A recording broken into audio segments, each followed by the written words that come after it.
Yeah, amazing organisation. Yeah, yeah. Okay, so you were there for a few years and then went over to Mercy. Yeah, yeah. So I'm relatively new at Mercy. I've been there just over a year now. So, but yeah, it's a good fit. Yeah, for what I do. Yeah. Some How long have you dealing done Make Lunch for? since 2018, I think. So. Quite a long time. Yeah, we love it. Well, in fact, throughout all of lockdown, we've been doing 2 meals a week throughout the beginning of lockdown. So 16 weeks now, and it's been really good. And the people that have been doing the cooking has been the same team. And yeah, it's about sort of 50 meals every, on each day. So yeah, we've really loved doing Make Lunch. Great, it's great. Yeah, it's awesome. Oh, good. So, how did you come across Mercy then? We had some personal connections with it. Right. Yeah. I've seen two people watching. Sorry, I'll just so if you've logged on, just drop us a hello in the comments section while we wait for everybody else. If you're watching on YouTube, I'm glad you're watching on YouTube. If you are watching on YouTube, because they took it down because of the sort of subject matter. Yeah, drop us a hello so we know who we're speaking to, and we can just say a quick hello to you. A stressful few minutes. None of you realise. How have you been finding work through lockdown, Louise? I'm Maureen. Challenging. With little ones. I only work 2 days a week, so fortunately, I think we've had it easy compared to a lot of people. But yeah, on the work days where we're both working, it's been hard. Because it's just that tension, isn't it, of not feeling like you're doing work well enough and not feeling like you're parenting well enough, and you're just in that constant struggle. Yeah. So most of lockdown for like a terrible man, terrible parent, terrible church leader. Yeah. And there's just no rest from that kid. Just bad all the time. Yeah. Yeah. We've got a couple of people signed in so far. If you're watching, Siobhan, you're watching on Facebook. It'd be really great if you could start a watch party, only if you want to. There's no pressure. But it's great to start a watch party because that means other people that you know can see what you're watching, and they may want to join in. I'm going to do the same thing on my phone, just here, and then yeah. So we'll just give everyone a few seconds to sign in. Or it takes a few minutes to log on. Doesn't it, Georgia? It takes a few seconds to log on, and then we're good to go. Yeah. Some people log on in the last 5 minutes and say hello. You think it's a shame we missed it. You can watch it again though. Yeah. If you see the video you're watching, when you click share, it should give you the option to start a watch party. So you should get that on there, and the one that looks like a popcorn thing with a play sign in it, you can click play. And then it just gives you that option there. And you just click start. And it just comes up like that. Oh, thanks, Maureen. God bless you. Brilliant. So if you just joined us, why don't you just drop us a hello so we know who you are. Hope you let us know where you're watching from and what platform you're watching on. And we'll introduce Louise in a second. And we'll crack on. But we'll just give it a few minutes to start on. So, and like I was saying to everybody, if you're watching on Facebook, really good to start a watch party. So more people can watch and hear. It's going to be a really interesting session. Louise, you're going to talk about understanding self-injury or self-harm. So there's going to be lots of really, really important things to hear this afternoon. So we know it's a sad topic that many people struggle with or know someone that does. So yeah, please do that. Please share that and let people know. So just give people a second or two to realise what's happening. Yeah, good start, Gwen. Have you well?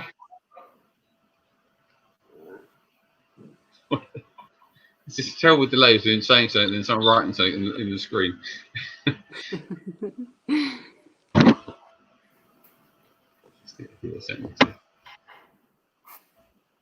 Is it nice and sunny up there, Louise? Absolutely not.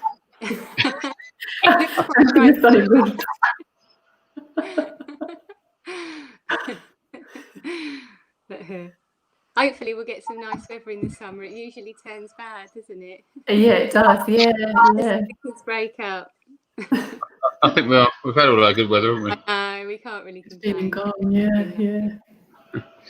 Right, should we just crack on? Yeah, so I'll just give you a warm welcome, everyone. Whether you're watching on Facebook, YouTube, or somebody's watch party, wherever it may be, or if you're watching the catch up, because we record these and you sit on our Facebook and YouTube channel, so you're welcome to obviously share these at any point. So we'll give you a really warm welcome. So this is Community Connection, and me and Georgia from Strawberry Grove Evangelical Church, and throughout Tuesdays across lockdown, we've been holding different talks from people that can just share some really important information about issues that people have been going through related to COVID-19, not directly, but perhaps indirectly. And we thought about debt, and we talked about children's mental health. And last week we had a psychologist talk about her own mental state and breaking that sort of cycle of bad, negative thoughts and thought patterns. That's really good. And so all of these you can find on our Facebook page and our YouTube page as well. And so you can share them whenever you want. So this is Louise from Mercy UK. So hello, Louise. Good to have you with us. Oh. And we're really fortunate to have Louise with us, and she's going to be speaking about self-harm, but I won't say any more than that. And so Louise is going to talk for about 10 or so minutes. If you've got a question, please write it in the comment section, and it may not be answered immediately, but at the end of it there'll be a time to answer questions, but Louise may choose to answer them as she goes along, but that's entirely up to you. But with me and George are going to get out of the way. But one last thing to say, if you're watching and you're watching the repeat of this, feel free to email us a question at questions@secchurch.org.uk, which is just up there. So you can drop us an email and we'll pass that on to Louise. So we'll get out of the way. I'll stop waffling on and hand it to you, Louise. Thanks very much. Thank you. Thank you, Gary. Thank you, Georgia. Thank you for the opportunity to do this. It's great to have been invited, but also the opportunity to be able to speak about this subject of self-harm. I think, like you say, it's a huge issue, but it's also an issue that kind of stays in the shallows a little bit. And so the opportunity to just bring a bit of light to it and say, do you know what, let's just see it for what it is, and to be able to talk about it is a really good opportunity. So yeah, that's great. I'll just introduce myself a little bit. So I'm from Mercy UK, and if you've heard of it, Mercy exists to bring freedom to individuals who are exploring their relationship with God, with themselves, and with others. And we empower them to deepen that, to go as deep as they can in kind of developing those relationships. And we do that in a number of ways. The way I am particularly involved is that I work in a residential home. So we have a home for women and they come to us because they are experiencing life-affecting issues, life-controlling issues that are preventing them from experiencing the freedom that we believe that God has said, listen, this is all for you. I want you to live in freedom. And so we support the women, we give them tools, and we walk them through the journey of what life looks like, having dealt with it and walked through it. And so one of the issues that many of the women bring is self-harm. And so what I really want to do, I'm going to try really hard to keep it short. I keep going through it in my mind and it gets longer and longer, but I'm going to try really hard. I want to explain a little bit about what self-harm is. Then I want to talk you through some really basic, practical coping techniques to use as alternatives. And then I wouldn't be speaking from the heart of Mercy if it wasn't to talk about that actually we believe that in everything that we look at and that we deal in these kind of areas, that there is a why behind the what. There's always a reason behind our behaviour. And so I'll share a little bit about that, and I'll try to keep that to the time limit. Okay.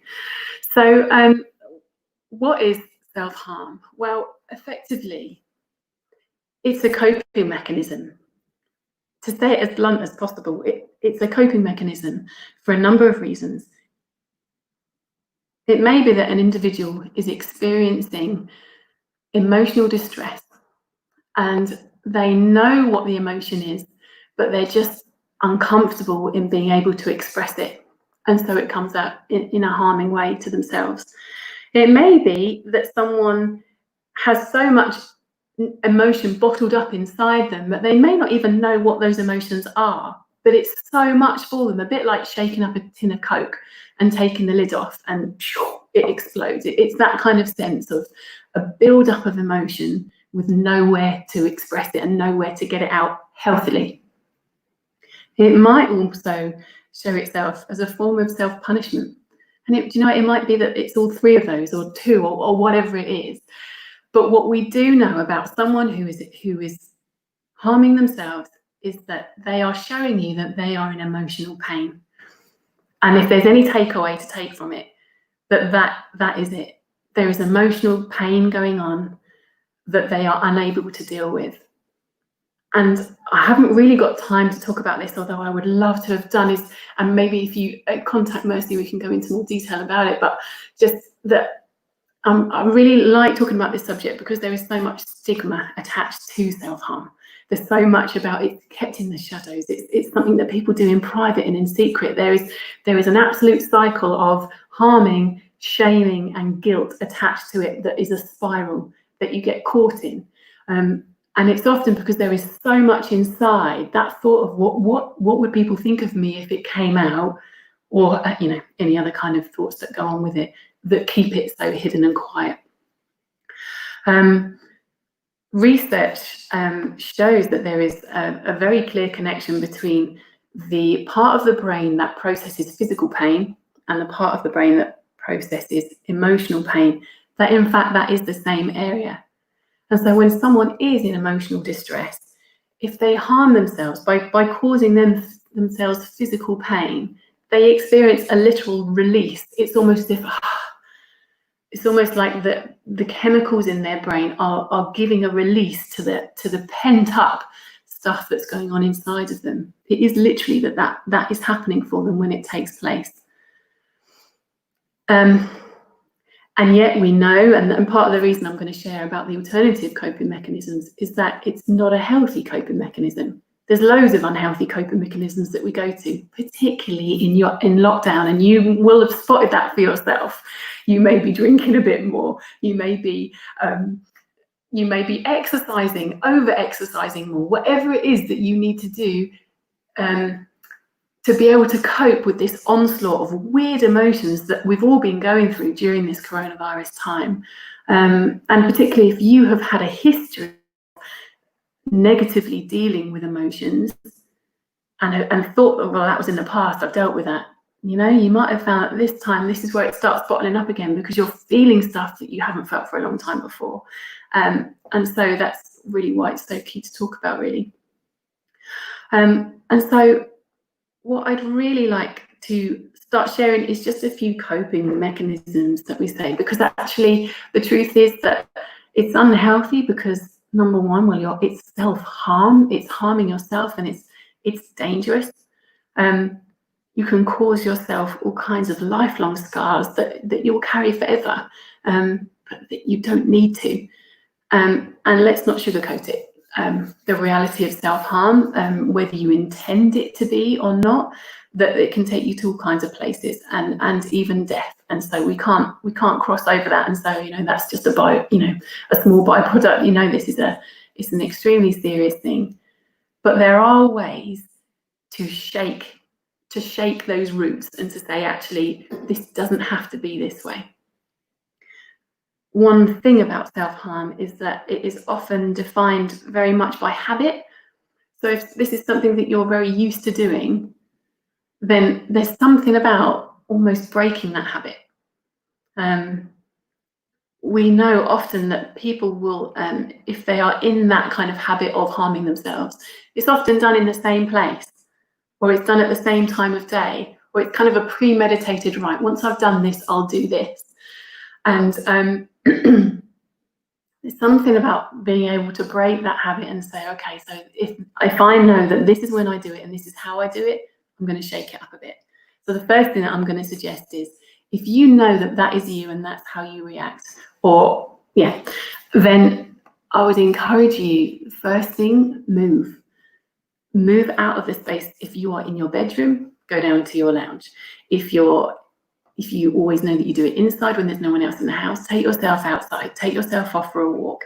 It's literally about if you're in the bathroom, move to a different room, to your bedroom. Something about breaking that routine that you're in can actually have a big impact. Research also suggests that if you can occupy yourself for 20 minutes, once the urge comes on, if you can do something for 20 minutes that just distracts that urge then actually the urge kind of loses its power and will go away. And like I say, these are very short-term things that I'm talking about and will be sharing. But it's really important that we understand that these short-term things aren't just a way of saying, oh, well, let's just bring pain in a different way, but they are a way of saying, right, this isn't going to cause damage to you. And it's going to give you the same kind of chemical release, but long-term, it's not the solution, because there will always be pent-up emotion, because if you haven't dealt with the emotion, it's always going to be there. Okay, so here's some practical things that we do with the women in the home. One of the things we suggest is having elastic bands around the area where you would normally harm, pinging the elastic bands. It will hurt. The reaction to pain will be the same, but you won't be harming yourself and you won't be causing damage. We also encourage residents to hold ice, crush ice in their hands or ice cubes. If you are able to hold it in that part of your arm or in the kind of behind your knee, in that part of your leg, something where you will feel it, but again, it isn't actually damaging you. But the sensation has the same effect. Another thing we suggest is even getting a red pen and literally drawing the marks that you would normally cut. Draw it in those places. There's a physical expression of it, but it's not the harm that you would normally be doing. If you're someone who's into art materials, go out and get yourself some clay. If you can make some kind of form, or even just using your hands to really dig into that clay, really get that aggression or expression out onto the clay. You may make a model and you may want to use some tools on that clay model. It's not on you, and it gives you a chance to express what it is that you may need to express. What other things have we got? Another one that I heard of that was a beautiful one was, if you have a favorite smelling oil or a favorite smelling shower gel, get yourself a sponge. Let's go with a shower gel. Get yourself a sponge and just, again, find the area that you would normally harm and just try sponging your favorite smelling shower area. Just lather it up, feel the bubbles on that area. You may want to scrub. If you've got some to get out, you may want to scrub, but actually take the time with it and start learning the sensation of your body. Dare I say, even start showing a bit of care to that part of your body that may well have been quite ravaged by what's happened. Start showing that kind of care to yourself, but you're also taking some sort of action that is saying, I am paying attention to this part and there is a sensation taking place. Another thing that we find helpful is if we give, if residents have something to hold. There's something about occupying our hands, whether it's a really smooth stone that you find that you can just almost stroke and feel the heaviness and the weight of it. I can't remember the name of them, but if you've seen these cubes, you can get them on Amazon or eBay or whatever, and they've got little clicky bits on them. They almost look like dice, but with like not a fidget spinner, but fidget things like that. All of that is really useful in terms of tools that you can use to actually occupy your hands. Anything that keeps them occupied. But ultimately, I mean, what we're suggesting is that you find another way to express your emotion. And you might do that in any way possible. It might be that, do you know what, you just have a big cry. And I know that sounds really obvious in some ways, but to be able to cry is a God-given release of emotion. And for some people, it's really hard to allow yourself to cry for loads of different reasons. If you can find yourself a private place where you can just cry into a pillow, then you will sense that same sense of release. You may want to scream and shout into a pillow. You might sing. You might get yourself into the kitchen when no one else is home and sing at the top of your voice. You might even want to sing the words of what you want to do. Because there's something about kind of expressing it and saying, this is what I want to do and this is what I'm feeling, but I'm going to put it to some rhythm and I'm going to make it more lighthearted so it doesn't have the power to kind of get me and bring me this shame and this guilt. There's something about mastering something and bringing some sort of of your own power to it and saying, right, this is what I'm choosing to do. I have this urge, but I have some power over it. Because again, it's looking at how we break that cycle of shame and guilt and about what happens next. I think I've probably said everything I wanted to say on there, but do get in touch if you want more. If you just want more practical stuff, there's loads of ideas and techniques that we can help you in that in between kind of time. But like I said before, it wouldn't be the mercy way to not talk about actually what we know of self-harm is that it is about your emotional release. And so if there is a way that you're behaving, then there is a reason for it. So for me, the biggest way that you can gain some power over your urges to harm is to look at it and say, what is going on right now in me? When I have that urge, stop. What has just happened? What has just triggered? Is there a situation? Is there something that someone has said? Is there a feeling that I'm feeling? Journal it, write it down, start to notice if there's any patterns. Most of all, help yourself, be forgiving of yourself and help yourself see that if you can't see it already, there is an emotional reaction going on in you that you can either choose to give some temporary relief to, but that's what it will be. It will be a temporary relief. It won't be a long-term solution. Or you can choose to say, right, there's something that I need to look at here. Now, I know I've been mainly sort of talking as if I'm talking to you and you are someone who self-harms, but I just want to say a little side note. I think I'm running out of time now, but a side note would be to if you are someone who is caring for someone who self-harms or supports someone or who wants to support someone who does, my biggest encouragement to you is listen. Make yourself available to listen. If you can be someone that actually they can pour out what is really going on with them, however shameful they feel about that, if you can listen in an accepting and non-judgmental way, without any fear of the harm that is taking place, then you will be breaking down walls of shame that they may have carried for a long, long time. I'm often really aware that there are so many listeners in a church congregation. You don't know how valuable you are. You really don't. You don't know what you hold in helping people really unlock this stuff and being able to face it for the first time. So you have a gift, if that is you, and use it, because you may not feel like you have loads more gifts to offer. Well, I can just sit down and someone can chat to me about their stuff, or that is essential. And for someone who does harm, it's a bold step to be able to talk to someone. And so I guess that's why I encourage in some ways to journal things so that you can start recognizing emotions, because to actually sit down with someone and say, this is how I'm feeling, is very intimidating for someone who is only able to express it in themselves. So keep a journal, note the emotions that you're feeling, if it's literally just that. Educate yourself on what emotions are, what do they feel like, and just start exploring that with someone.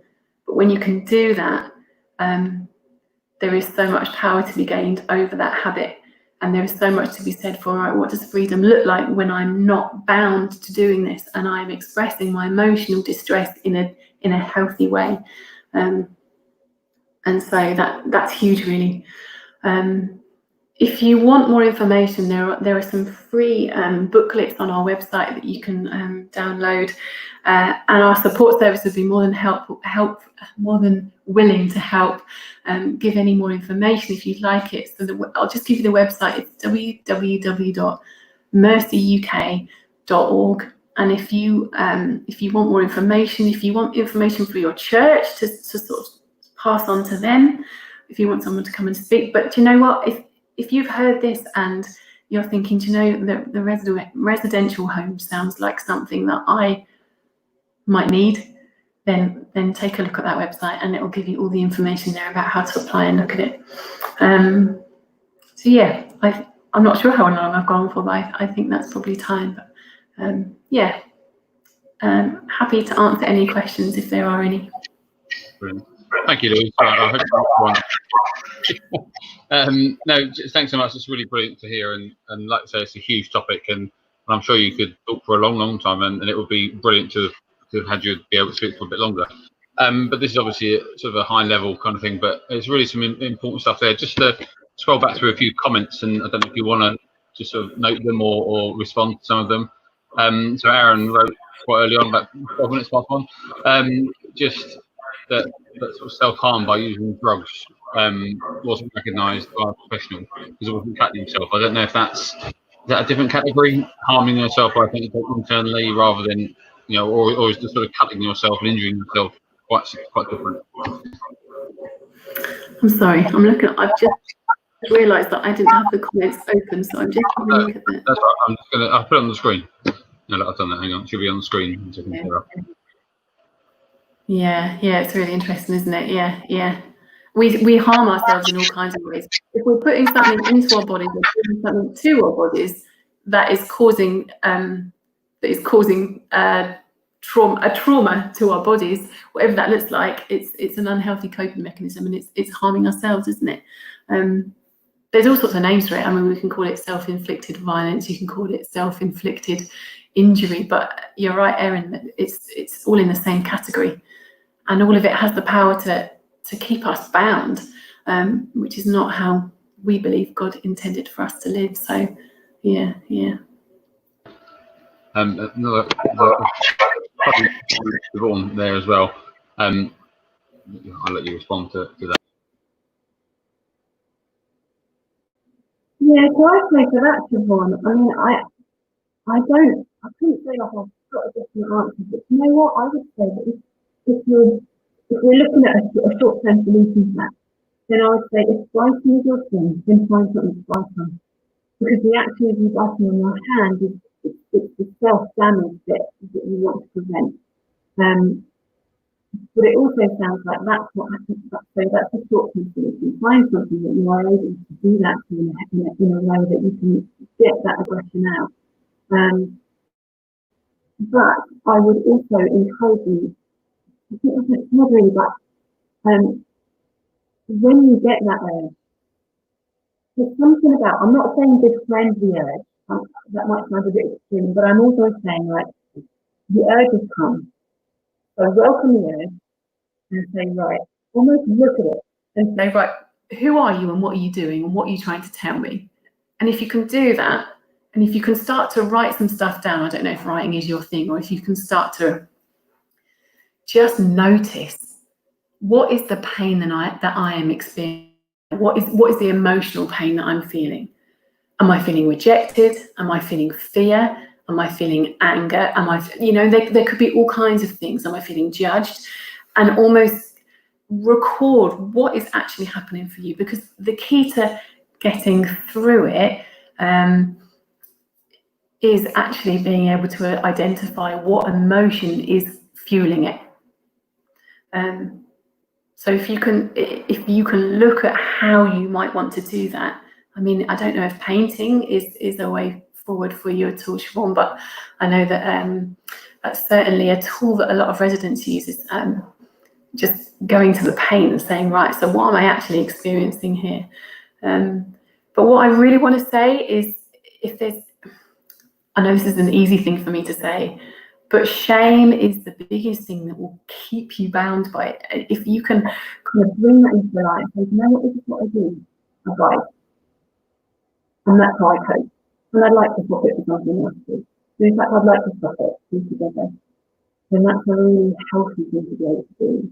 To be able to just acknowledge, this is what I do. And I'm not weird, and there's nothing weird about it. It's just what I do to cope.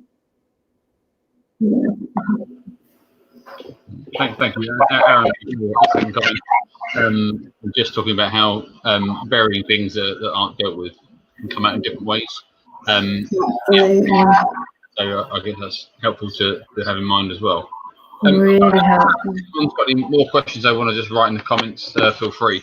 I just had a question, I think, which one was it? Well, first one, clarification really, because I think, it's often, I guess, when we think of self-harming, because I guess you say it's quite hidden, it seems so serious, you might consider it more serious than other things people do to themselves, if you've not been through it personally, I mean. Is that something that it always happens? Is it something that has to happen because someone's been through something really, really terrible, or can people almost stumble into it, like they might become an alcoholic without realizing it, sort of thing? Is it always a terrible thing that's caused it? Yeah, it's a good question. I guess in addressing the terrible thing that's caused it, no, I don't believe it is. I'm going to say something a bit controversial here, and I can't really back this up, but I'm going to say it anyway. Okay, so my experience is that as Christians, particularly brought up in Christian homes, that you are often not able to express bad emotions. We grow up even in beautiful youth groups, amazing godly youth groups, and we are taught from a young age about the fruits of the Spirit, and so anything to do with that's really positive and bringing love and light into the world, and that is a wonderful thing. I'm not poo-pooing that in any way, shape or form, but I do wonder whether we then get to a place where as Christians we sometimes start to deny the bad stuff, and somehow it feels quite shameful and quite bad. So I think you would definitely find that there are people who are harming themselves, a bit like Siobhan said, like it's not necessarily the full on the cutting or the burning, but it's the biting, or it's the smack in your head when you're frustrated with yourself. It's anything that's turning that back in on yourself, because ultimately you just need to get the bad stuff out. You need to be able to express it in a way that is healthy as possible. There was another part of the question. I'm sorry, Gary, I've forgotten the first part of your question. No, I think I was just saying, can you just sort of almost spiral into it, without realizing it almost?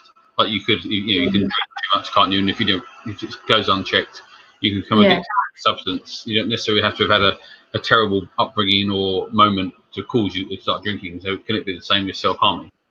Yeah. I think that's definitely the case. There's all sorts of things where we are not interested in their emotions, and it is coming in all kinds of different ways. The key is to say, yes, it will address those stuff, but it will give you the control. The pain that it's confusing, the destruction it's confusing is a bit of an really good. Brilliant, thank you. If you've got a question, just quickly type it in. I'm sorry, I'm going to let Georgia come in a second. Sorry, but one more question I thought I might ask, because you were talking about things, like the elastic band and the cold ice cube and that sort of thing. Again, because it seems such a serious thing for people to go through, and it's almost like weaning off pain, which we accept with other substances, don't we? So we accept it with alcohol, have a shandy or have one pint, and slowly kind of get back from it. What would you say to those people that have got no experience with self-harming, but know people who do that might find that strange and might not even like that approach? Yeah, that's a really good question. That's a really good question.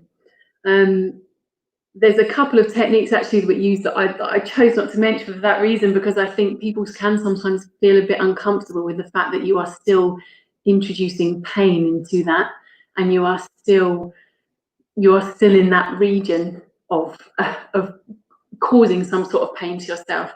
I think the key thing is it's a bit like you said, that weaning yourself off. That if you are looking to support someone, if you know nothing about self-harm, the last thing that is going to be helpful is to go up to someone and say, listen, I can see you've got scars on your arm. I can see you're in emotional pain. You can stop now. Like, that's just, it's not going to happen overnight. It has to be a process of, there is a habit that is really damaging you that we need to slowly wean you off. And the truth is that expressing emotional pain can't happen overnight. It's a process. Particularly if it's an emotion that you've never experienced before and you don't know how to handle, particularly if it digs deep into childhood trauma stuff. There's not a slow process to this. And so what we have to say is, right, we're going to sit with you, and we're not going to shame you, and we're going to say, right, what does that pain feel like? Let's keep using that brain, because that brain is doing something helpful to you in giving you some release, but we're going to do it in a way that doesn't harm you. And just encouraging that as much as possible. You can encourage someone to talk about stuff, but you know what? If that's not a place that they've been used to, then they will have self-harmed. And if they're not used to being able to talk about stuff, that's not going to happen quickly or overnight. There's a load of trust that needs to be built up in that process. And like I said, a lot of it's habit breaking. You can't just say stop a habit. It's about replicating it with other things to interrupt the flow. If that makes sense. Yeah, no, brilliant. No, that's really great. Thank you. I'm going to get out of the way and let Georgia just come on and say something, and then she's going to talk to us a little bit about prayer. Hi, Louise. Hello. I've just got a question. So when someone is self-harming and they've got, and they've been doing it for a while and they've got quite a lot of scars, it kind of becomes part of their identity and they feel who they are. Do you have any advice, because there's that constant reminder of how they release the pain? Do you have any advice on, looking at those scars differently, maybe? I guess my experience would say that, and I could be wrong here, I am totally happy and happy to be the one in the wrong. However, what I would say is I don't believe that anyone happily carries the scars. Whether they are choosing it to be part of their identity because they have nothing else to back up their identity with is probably what's happening. And that actually, my experience is that nothing but guilt, hatred, and shame is expressed by the scars. And sometimes that's all that people can cling on to. If their sense of identity is so shaky or so invisible that, that might sound weird to us, that they want to cling on to that sense of identity that is so harmful and destructive, but that may be all they have. And so I would encourage us, I guess, to look at the scars as not badges of pride, but really that what they're carrying deep down, I suspect, will be badges of shame. You'll often find that if they've harmed their arms, they will often wear sleeves in winter and that sort of thing. Do you know what? It might be a process. If they start to feel like they can show their scars, they may be coming to terms with the fact that actually this is something I did. And do you know what? In some ways, there's something about validating that and saying, right, so you're bringing that into the open. That's a good thing. But there will definitely be some identity stuff there to help them work through. Yeah. Thank you. Yeah, some really good practical advice. Thank you. And if you've got any questions, please email them to us. The email address is at the top. And we would, Louise said that she would answer them as best she could. So if you log on later, then please just get your questions to us and we'll pass them on. But thank you so much for coming, Louise. Thank you for the great advice, and I hope that it's been helpful to people logging in. As Christians, we believe that our help comes from God too, and we really would love to pray for you. So it would be confidential. If you want us to pray for you, then you can send prayer requests to please pray for at secchurch.org.uk. Please pray for at seccchurch.org.uk, and we would love to pray for you. Thank you. Thank you, and thanks for that, Georgia. And I just want to say thank you to everyone for joining us. And Siobhan, we really wish you well as you find some of those people, people in your life to speak to, and other sort of things to distract you as well. And Maureen, that's really good of you to share that. What you just shared there is very honest with you as well, and that's really helpful for other people reading it. So thanks so much. Yeah, Louise, it's been really brilliant this afternoon. Really thank you so much for everything you shared. It's really good to talk about this topic as well, and so really ask God to bless all that you do at Mercy, all of you guys, and they do great work down there as well. So thanks for being with us, and to everyone else, thank you for tuning in. This is going to be our last community connection for the summer. We're going to have the summer off, so we're going to think about what we can do in September. We don't know what life will be like in September, but we would like to carry on one way or another. I think it's really important as a church that we want to be able to speak about some of these really serious issues that affect people and just bring some wisdom to it that's really helpful as well, and try and support our community. So if you've got issues that you think people are struggling with, that they really value hearing something spoken into, please get in touch with us. You can use any of the email addresses we've told you, or if you know me or Georgia, please get in touch that way. Yeah, and we'd love to hear if you think there's anything that should be covered in September. We'll probably get back on it then. But this is going to be it for a while. I must say thank you to Georgia for joining me every week, and being a great support and a great help behind the scenes and on the screen as well. So bless you. But thanks very much, and we'll see you all again soon. And just to end by saying again, thank you very much, Louise. It's been really brilliant this afternoon. Thank you so much. Lovely. We'll see you again soon. God bless everybody. See you again. Have a great summer. Bye.